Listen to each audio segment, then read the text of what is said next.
Hello అండి, అందరూ ఎలా ఉన్నారు? బాగున్నారా? మేము కూడా చాలా చాలా బాగున్నాం. మీరందరూ ఎప్పుడు సంతోషంగా ఉండాలని నేను ఎప్పుడు కోరుకుంటూనే ఉంటానండి. ఇంకా వెల్కమ్ టు అవర్ ఛానల్ ప్రతిరోజు వ్లాగ్స్. ఇంకా మన ప్రతిరోజు వ్లాగ్స్లో ఈరోజు వ్లాగ్ ఏంటంటే, నేను ములక్కాయలు మనకు తెలిసిన వాళ్ళు ఇచ్చారండి.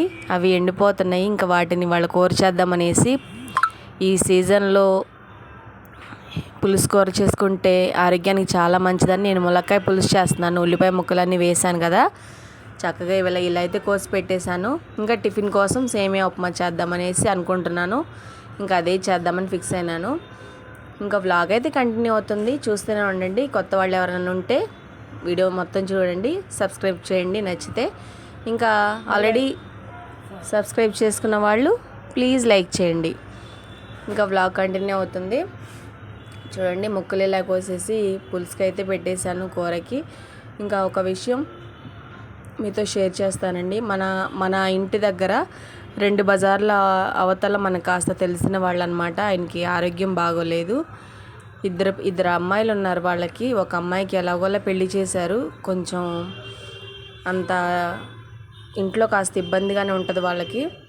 అలాంటి ఒక పరిస్థితిలో ఇంకో అమ్మాయి మొన్నే 10th మంచి మార్కులతో పాస్ అయిందంట. వాళ్ళ అమ్మాయి చాలా మంచి విషయం. ఇంకా ఆయన కొంచెం హెల్త్ ప్రాబ్లం బాగా పెద్ద ప్రాబ్లమే వచ్చిందండి. ఆయనకి హాస్పిటల్లో ఉన్నారు. భగవంతుడిని నేను ఒకటే కోరుకుంటున్నాను, 2 అమ్మాయిలు వాళ్ళకి. ఒక అమ్మాయి ఎలాగోలా పంపించారు పెళ్లి చేసి అత్తగారింటికి.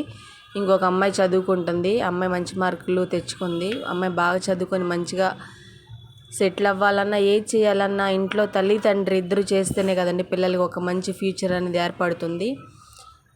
ఆయనకి అలాగా అయ్యేసరికి మనకి చాలా బాధ అనిపించింది నాకు. మా వారు వెళ్ళి ఆల్రెడీ చూసి వచ్చారు. భగవంతుడిని నేను కోరుకుంటున్నాను, ఆయన త్వరగా రికవరీ అయ్యి వాళ్ళ ఫ్యామిలీకి దూరం అవ్వకుండా మంచిగా తగ్గి ఇంటికి వచ్చి ఫ్యామిలీని చక్కగా చూసుకుని ఆ బిడ్డని చదివించుకొని ఒక మంచి లైఫ్ ఆ పిల్లకి ఏర్పడేలాగా సహాయం చేయమని నేను దేవుణ్ణి కోరుకుంటున్నాను. ఎంతో బాధ అనిపించిందండి. కళ్ళ ముందు ఆయనకి పెద్ద వయసు కూడా ఉండదు, తక్కువ వయసేను. హెల్త్ ప్రాబ్లమ్స్ వల్ల ఆయన హాస్పిటల్లో ఉన్నారు.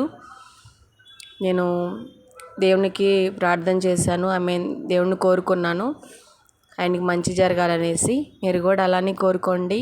ఒక మంచి విష్ నెరవేరుతుందని నేను ఎక్స్పెక్ట్ చేస్తున్నాను. నాతో పాటు ఇంకో 10 మంది ఇలా మంచి కోరుకుంటే అతనికి ఖచ్చితంగా దేవుడు మంచి చేస్తాడు, వాళ్ళ ఫ్యామిలీకి హెల్ప్ చేస్తాడని నేను గట్టిగా నమ్ముతున్నాను.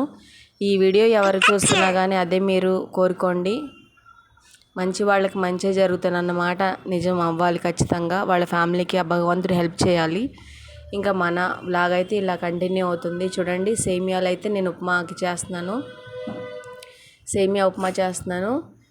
ఇంకా మొత్తం తాలింపు వేసి వేరుశనగ పప్పులు వేసాను అనమాట. పిల్లలు పప్పులు బాగా తింటారండి మా పిల్లలు, అందుకోసం కొంచెం ఎక్కువ పప్పులు వేసాను, పల్లీలు అనమాట. ఇంకా ఉల్లిపాయలు సగం మీద ములక్కాయ ముక్కలు చక్కగా ఉడికిపోయినాయి, వేగిపోయినాయి. ఇంకా చింతపండు పులుసు వేస్తున్నాను. ప్రతి పులుసు కూరలోకి ఒక చిన్న బెల్లం వేస్తే కొంచెం మరింత టేస్ట్ యాడ్ అవుతుంది కదా, అందుకని కొంచెం బెల్లం, ఒక చిటికెడు బెల్లం కూడా నేను వేస్తాను అనమాట. ఇది ఎర్ర బెల్లం, మనం మొన్న సరుకులు తెచ్చుకున్నప్పుడు తీసుకొచ్చాను. దాన్ని పగలగొట్టేసి ఒక బాక్స్లో ఒక డబ్బాలో పెట్టేసి ఫ్రిడ్జ్లో పెట్టానండి, చీమలు అంతా పట్టకుండా. చూడండి, కొంచెమే వేస్తున్నాను, బాగా తక్కువ, చిన్నది వేస్తున్నాను అనమాట. బాగా పులుసు ఉడికిపోయి ఎంతో టేస్టీగా ఉండే ములక్కాయ పులుసు అండి. ఈ వేసవిలో ఫ్రైలు ఇగుర్లు అస్సలు గొంతు దిగదు కదా మనకి. ఏ కాడికి పులుసులు చారులు అయితేనే కొంచెం తినబుద్ధి అయ్యిద్ది. అన్నం కొద్దిగా తిన్నా కూడా పుల్లగా తీయగా బాగుంటుంది కూర. మొత్తం ఇలా అన్నం కూర ఒకవైపు ఉడికిపోతూ ఉంది. టిఫిన్ కూడా అయిపోయింది. ఇంక ఇల్లు శుభ్రం చేసేసి నేను షాప్కి రెడీ అయ్యి వెళ్ళిపోతాను అనమాట. క్యారేజ్ కట్టుకొని పిల్లలు టిఫిన్ చేసేస్తారు. ఇది మా ఉదయం వ్లాగ్ అండి. ఇంకా మన వీడియో మీకు నచ్చితే ప్లీజ్ లైక్ చేయండి, షేర్ చేయండి, తప్పకుండా సబ్స్క్రైబ్ చేసుకోండి. ప్లీజ్ ఒక లైక్ ఇవ్వండి చూస్తున్న వాళ్ళందరూ. అందరికీ థ్యాంక్ యూ సో మచ్. వంట అయితే పూర్తి అయిపోయింది. Bye friends, please subscribe.